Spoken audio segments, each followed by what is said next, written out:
can design our policies and systems to reflect the fact that all the pollution we're creating and the loss of species and the ecosystems, that is not costless. It just looks costless. If you set your systems correctly, you get these better solutions. You're listening to Climate Curious, a podcast for people who care about the world but find the current conversation about climate change confusing, boring, or scary. My name is Maryam Pasha, and I'm the director and curator at TEDxLondon and co-host of this podcast, along with the amazing Ben Hurst. Say hello, Ben. Hey there, friends. I'm Ben Hurst, activist and advocate exploring what positive masculinities can look like, humble model, and climate normie. Hey, Maryam. Hello, Ben. Hello, we're back. And do you know what? I think this is going to be a really interesting episode. I feel like this season, so far, we've really honed in on very specific issues. We've spoken about things that are super, super niche. And this episode, like bugs, like farming. Our farming is not super niche, but it was a very specific episode. I'm yeah, definitely bugs. I think, that this episode is going to be really interesting because it feels much broader. It feels like we're going to talk about something that is a much bigger question. And so I guess my question to you today is, when I say economy, what do you think of? What comes up for you? So I'm a very funny person to ask because my mum is an economist and my partner is an economist. So I have a lot of economists in my life. Neither of them are traditional economists, which is what's interesting, right? My mum's a developmental one and my partner is a behavioral cognitive economist. So very, very at the fringes of what they do, very different than the mainstream. And I think that's why I actually I've always kind of struggled with this. Okay, this is how geeky I was as a kid. As a kid, I would think about what are the bigger forces in the world? The economy or social justice? Or Superman. No, just the economy or social justice. These are the thoughts that would rattle around in my head at night. 8-year-old Maryam. 8-year-old me. And it's because I would I would have all these political discussions with my parents and I would always be talking about human beings and human rights and this and this. And then, my mum would just always come in with how the economy is structured, it influences all of these things and it causes all these things. And I would always lose the argument even with myself in my head because I would be like, actually, all those things I care about are important, but maybe the economy shapes it all. Maybe it's underlying. Maybe the economy is part of such a massive system. So I'm super excited because I talk about the economy a lot. So obviously I love doing it. But more than that, I'm excited because I got to work with our speaker that we're hearing from this week for her TEDxLondon Women Talk in 2019. And it really changed the way that I think about climate change and economics, which is why I'm super excited for us to have this conversation. Should I tell you a bit about her, Ben? Yeah, give me the facts. Okay, she is an environmentalist and an economist, and she currently works at the WWF, where she provides economic advice across climate, food, nature programs, and she leads on their trade and industrial policy for a green transition. And some of those words we're going to unpack, I think, in this conversation, right? I was like, I don't know what any of this means. So I think it's probably pretty important that we get started. So should we just do that? Yeah, let's do it. Hi, Angela. Welcome to the podcast. Hi, thanks for having me. We are excited to talk about the economy, and I'm going to get us started. So your incredible TED Talk, which now has 1.4 million views, was something that we got to work on together, I guess 2 years ago almost now. Yeah, I'm so grateful to you, Maryam. It's amazing. I'm so excited about that. It's mutual. It's definitely mutual. And there's a quote in it that I want us to use to kick us off, right? And you say something along the lines of, it's not... often we talk about how do we make everyone care about the environment, put the environment at the top of everyone's list. And you say in the talk, we don't. We look at this the other way around. Instead, we show how moving to a green economy delivers on the things that people are already worried about. It improves their lives, whether they care about the environment or not. That is a fascinating take on this. And I wondered if you could just tell us a bit more about that perspective, because we don't hear that idea a lot. Yeah. I think environmentalists struggle sometimes to reach people who aren't exactly like them and putting environment as the most important thing on their list. if they didn't come to the issues of climate change from bird watching or hill walking or, growing up in the countryside. And sometimes we struggle to reach people. But actually caring about the environment is actually quite a unifying theme in Britain. Surveys that we've done show that young and old, Remain and Leave, across all parties, everybody cares about it. But the action on it and what you do about it isn't always we don't always reach people. So I think what I was trying to say in the TED talk was, at a time where we're facing an economic crisis, and at the time we recorded that, Maryam, we didn't know about the COVID crisis, that we didn't know that we're facing even more economic upheaval. And at a time like that, you can't add more worries to people's list of things to deal with. They're worried about having a job, paying their bills, surviving, and the greening the economy needs to come to them as a solution, something that's going to improve their lives, not another problem they have to deal with. So as an economist, that's what I really want to talk about. How do we focus on the way that markets work and the way policy works so we can make good green choices as a default, not as some extra hard, painful thing that, we've got to struggle through. So that's where I think economics can come in. You have this great quote that I think you're quoting some of the protesters in France. What is that? I think there was a line when the Gilets jaunes protesters were talking about the cost of living, and there was increases in fuel prices. They said, you want us to worry about the end of the world and we have to worry about the end of the week. And it's that kind of clash of perspectives, I think, that environmentalists don't always understand. And I think at the point at which we're thinking about rebuilding the economy, we really need to think about how we make it work for everybody. People who have not got, money to think about buying an electric vehicle or think about insulating their home. They're worried about the day-to-day. And if the solutions that we're proposing just don't fit with them, then we just sound like we're not listening to their problems. And that's a really big deal. This is really interesting because I feel like this is the big question of any type of activism. I feel like the biggest issue is how do you make this thing relevant to the people that it's actually not relevant to? Yeah. I love shoehorning my theology degree in anywhere I can find a space to do it. But I remember while I was doing my degree and we used to have these conversations about what was the Christian gospel and how you preach heaven to people when they're living in hell or when they're living through hell in real time, and how do you make that kind of idea relevant to people when it's not something that's necessarily accessible, or it doesn't really matter to them, right? Exactly that idea of how do you make it relevant when tell them to worry about the end of the world when they're worrying about the end of the week. So I'm super interested in it because I don't even know how you got here. How do you, if you're an economist, how do you find yourself caring about the climate? I don't see necessarily the link there or how those two things join up. Well, my story was the other way around, actually. So I started caring about the environment, and then I was a pretty nerdy teenager sitting up watching Newsnight and watching the news and going, these economists are the ones who are making all the decisions. Oh. I want us to fix the planet, so I need to be able to understand what they're talking about. So I then got into economics and politics because I was like, well, we have to fix this and I need to be able to speak their language. And then I did my degree and did my master's and, then worked as an economist for a long time when there wasn't really many economists in the environment sector. And then eventually, it almost took 20 years until I landed in a campaigning organisation and an advocacy organisation to say, this is how we can win some of these arguments. This thing is actually, we've got a pretty crappy economy for lots of people at the moment. Right. And I think it's telling people about how some of the things that they're struggling with, they haven't got a good job, they don't have a nice place to live that feels safe and warm and comfortable. Their journey to school for their kids is one that potentially is giving them asthma and making them ill.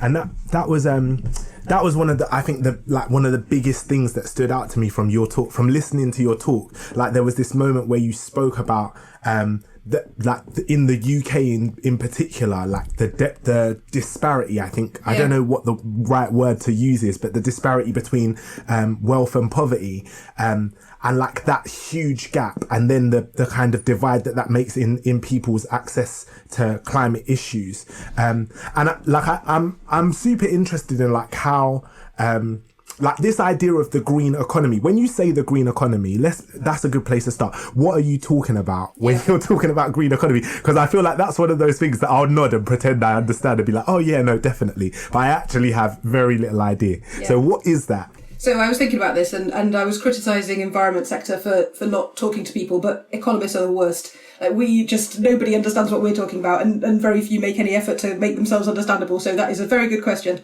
So I'd start off first of all by saying, what is the economy? Because nobody understands that either. But essentially, it's a measure of all the things that we create and we value in the world. That's the sort of what the economy is measuring. It's not a very complete measure because it misses out all the free caring done in families, all those things don't get valued. But it's sort of trying to say that it's measuring what we do in our work, how we spend, what we produce, what we earn. It's trying to say those are the things that are valuable. Lots of issues around gender in that, but that's what it's measuring. And it sort of measures our progress. But the green economy is the same sort of thing. So it's not just like a few sectors, it's the same thing, but it's building in the fact that to be valuable and useful, we also have to be sustainable. So currently, if we're burning fossil fuels and we're mining resources and we're using chemicals and creating waste, our economy isn't actually making us better off. It's just giving us all these problems, and have we counted them? And it's exposing us to lots of risks for our health, extreme bad weather, flooding. And the green economy is like, how do we get the things that we value to actually fit within the planetary boundary? And we can design our policies and systems to reflect the fact that all the pollution we're creating and the loss of species and the ecosystems, that is not costless. It just looks costless. If you set your systems correctly, you get these better solutions. And investing in those better solutions make us all better off. Even the businesses that deliver them, everybody gets better off. And that's what, when people are talking about Build Back Better or a green industrial revolution, they're talking about this time where we recreate stuff in a better way that doesn't break the planetary boundary.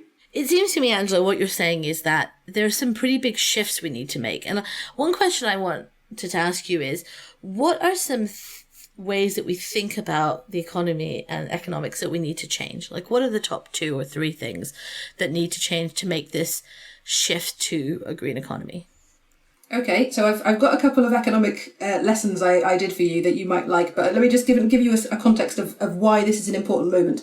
Is that this moment we're in now, after the pandemic, it's quite hard to feel how big it is, but this is as big as a moment as after World War II, where we reinvented the whole healthcare system and education. This is absolutely massive, and it's one of those kind of like moments where, tectonic plates shift and you do things differently, and everybody goes, we aren't going to put up with what we put up with before.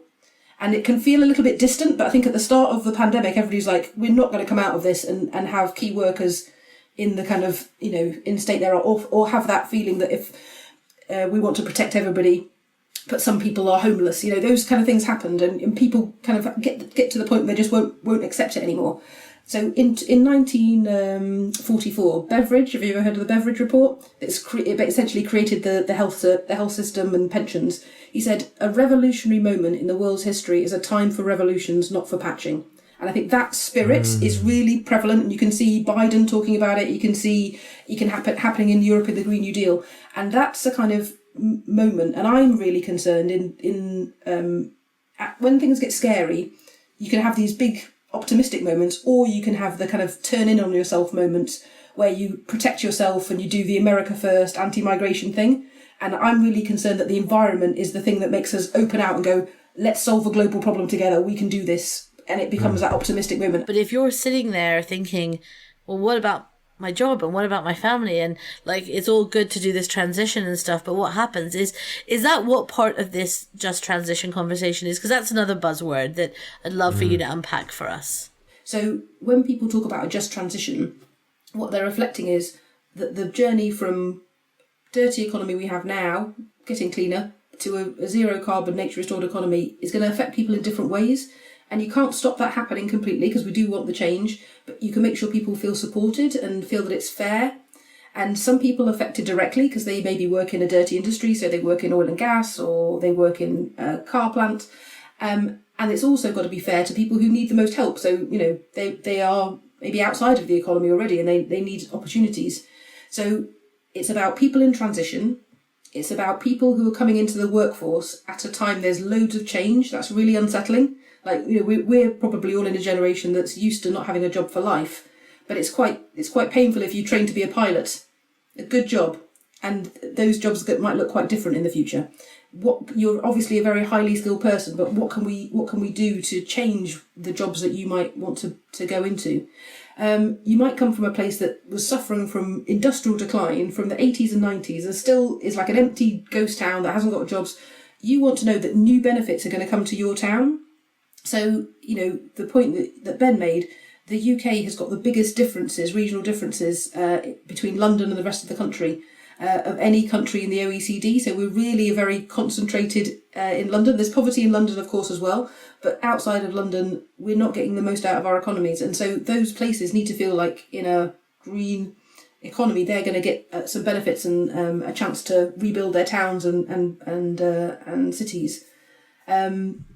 What's the OECD, sorry? Oh yeah, Organisation for Economic Cooperation and Development. So it's a group of all the richest countries in the world. So it's taking all the richest countries and saying, out of the richest countries, the UK has got the biggest gap between its richest region and its poorest region. So that's that's a list you don't want to be top of. You don't want to have you don't want to be the worst on that list. And I think a just transition for the UK can not just get us to a green economy, but can help us solve some of those other long-standing problems we have. One of the biggest things that people get excited about is all the work we need to do to make our houses energy efficient, and because that will create jobs up and down the whole country.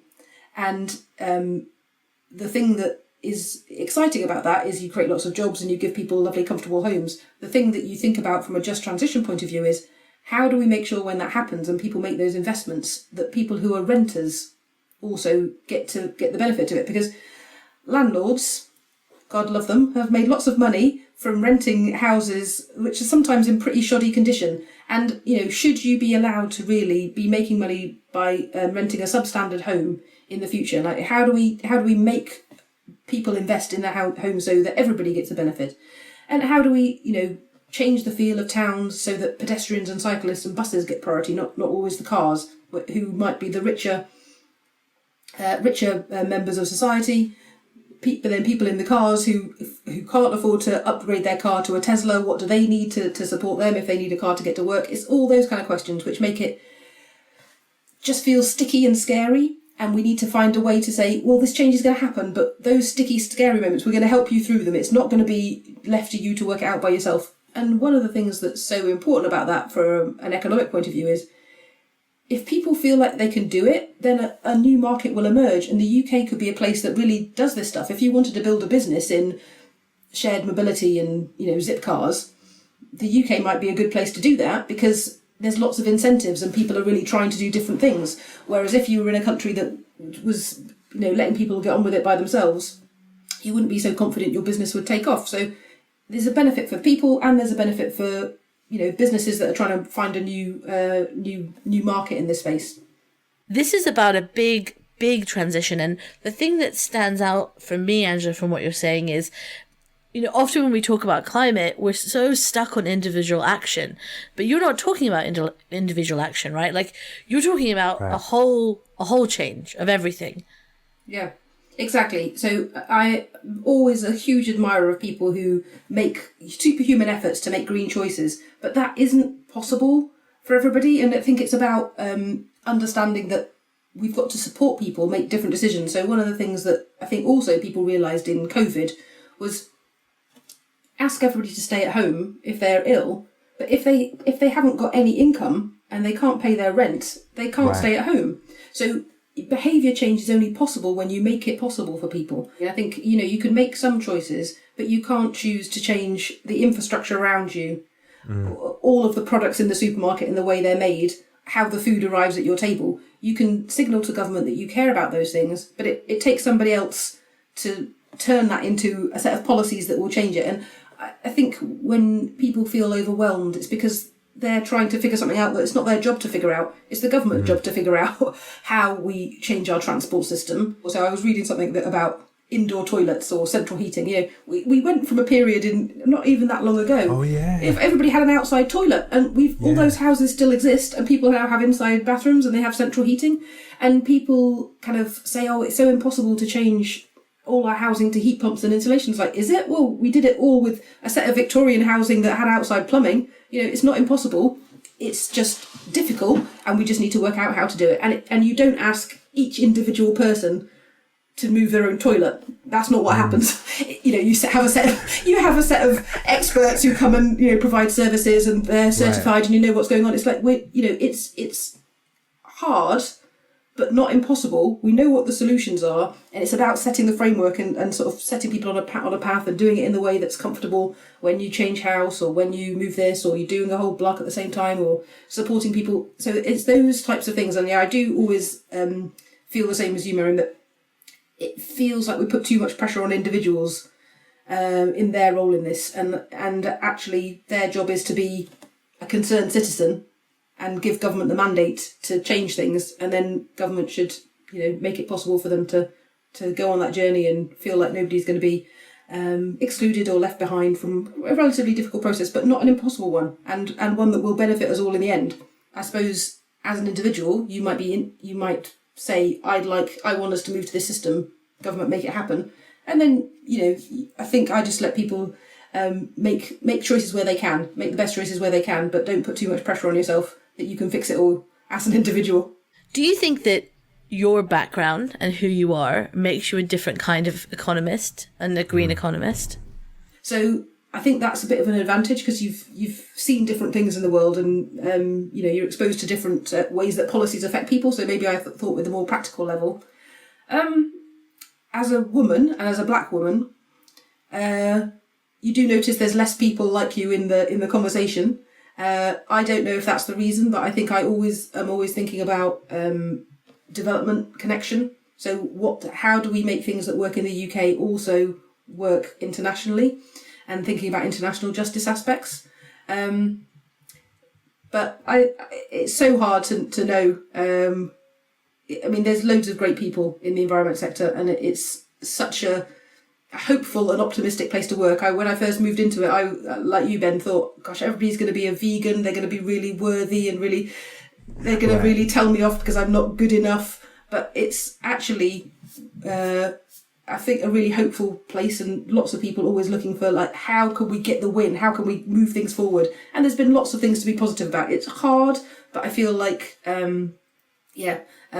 we're learning how to be better all the time and winning more arguments all the time. So I do want people to feel confident and optimistic this is possible, and then angry when people make the wrong decisions. But, you know, because I'm angry with you because you could have made the right decision, and I know you could have done. I think that's a perfect moment, a perfect point to transition to climate confessions. Ben, what do you think? Climate confessions. Yeah, I think that's a good idea. I love climate confessions. I'm such a nerd. Okay, let's dive in to climate confessions. And now it's time for our climate confessions. Let's fess up to the bad habits we just can't kick.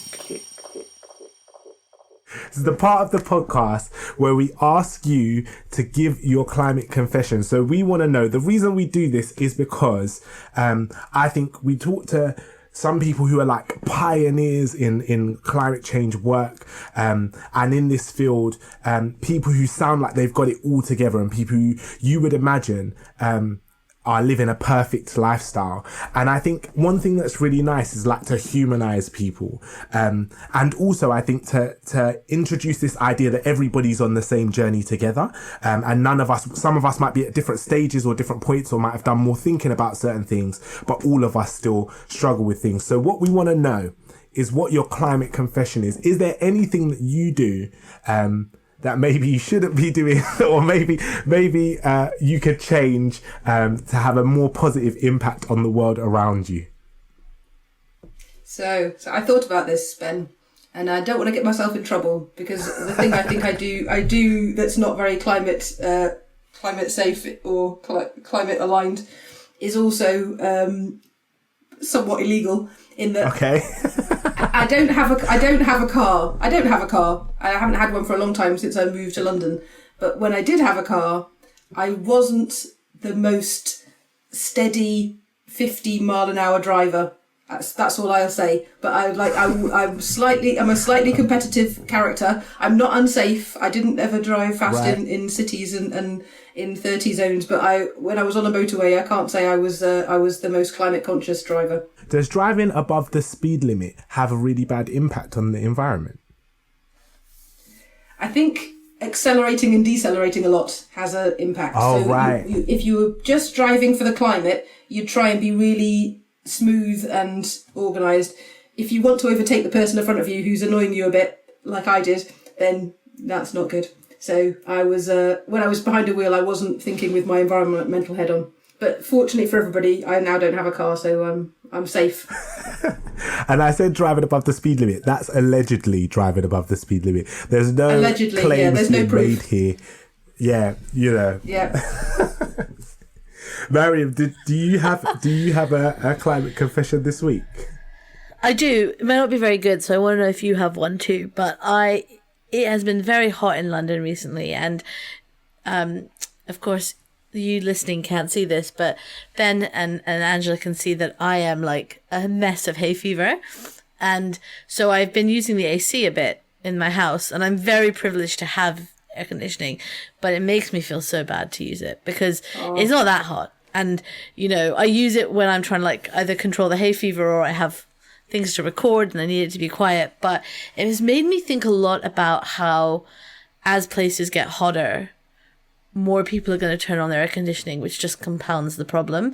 I think I'm just annoyed because I live in a pretty new building, and even though it was built like 4 or 5 years ago, they put gas in when they could have put electric or anything else that wasn't gas. And so and I can't switch my energy provider either because of the kind of building it's so yeah. It's that kind of stuff that, I know you were talking about it, the rules, like why should someone be able to build a pretty nice apartment block in like just 5 years ago that installs gas mains and doesn't let you have a green energy supplier? Like, they should never have been allowed to build this here, right? Totally agree. And it probably there's going to have to be a time where that gets fixed.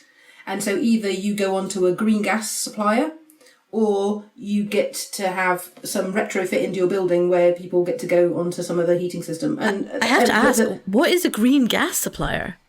So there is various types of synthetic gas where you can capture gas from things so some bits of the gas system already have non-fossil fuel gas coming into the system. So there's some suggestions that we could do that more widely. For houses, probably not. You'd probably do it for industry. Most homes you'd convert to electricity like you're suggesting, but that is possible. You can't buy it yet, so that can't solve your problem straight away. But I'm intrigued because it feels like green gas is just another gimmick. But if it's really there, then that's intriguing. That'll have to be a whole new episode. Ben, you've been perfect, haven't you, this week? Yeah, I as per usual have lived a life free of pollution and damage. I'm faultless, and I'm very proud of that this week. That's gonna have to come up with a really good. But you know what happens? Really good one next week. No, do you know what? Ben's gonna have to read a book, because every time people say things, my instant thought is, oh, is that really bad? Like, every single time I'm like, oh my gosh, I didn't realize that had a negative impact. So next week I will have one. I will, because I know I'm doing something. I'm gonna find out what it is. That's what I'm committing to this week. Love it. Angela, thank you so much for spending this time with us. This has been, absolute pleasure. I think, the most fun conversation someone can have about the economy. I'm just going to say that. That's a good compliment. And I actually think it's really important because we hear these terms thrown around all the time, and these are things that are going to affect everyone's life. Like whether you tune into the conversation or not, right? Like this stuff's going to affect you. And I think what you've done amazingly, which is why you have 1.4 million views on your talk, and I'm assuming it will be much more when this is released, is that you explain it in a way that's really relatable and understandable and that makes sense and that I feel like I can engage with. So I just want to say thank you for joining us. Absolute pleasure. Really great, fun, most fun conversation I've had about economics as well.